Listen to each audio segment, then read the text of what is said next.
Good morning, good morning, good morning, good morning mga kabarangay. Once again, nandito tayo sa ating barangay hall at may dumating na isang sponsor para sa ating pagbablog. Ayan, dahil birthday ko ng 20, hindi mapigilan talaga itong ating kabarangay na si Ma'am Marilu Barikwan na galing pa sa France noong isang araw at yung pangako niya sa akin pa-birthday na Canon camera, even though it is second hand by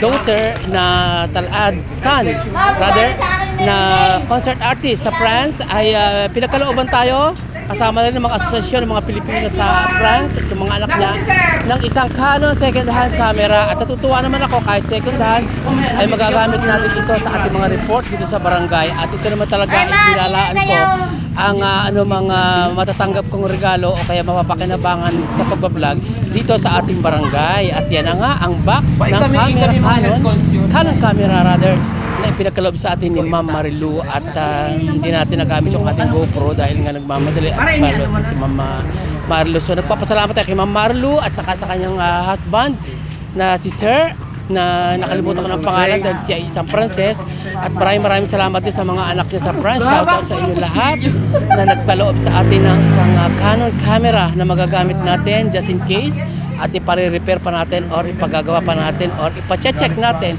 sa mga kinauukulan sa mga galing sa camera. So yan lamang ang ating report for today's vlog and maraming salamat sa inyo lahat sa pagtangkilik ng ating multi-vlog tungkol sa ating barangay. Huwag kayong manghihina o sumuporta and God bless you more at sila Lord na ang bahalang magbalik sa inyo kung may pinagkakalabi sa atin at maraming salamat talaga. Special shout out kay Ma'am Marilu Barikwan na nagbalik bayan from France at natutuwa naman ako na may tayong gamit para sa ating barangay hall at sa ating barangay report.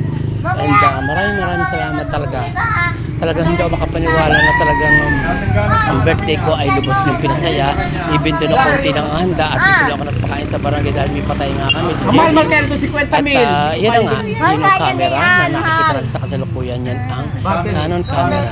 Masyado kasi nga expensive at pricey kaya hindi natin kaya. Thank you so much for watching and see you on my next vlog again. Thank you Mama Marilu.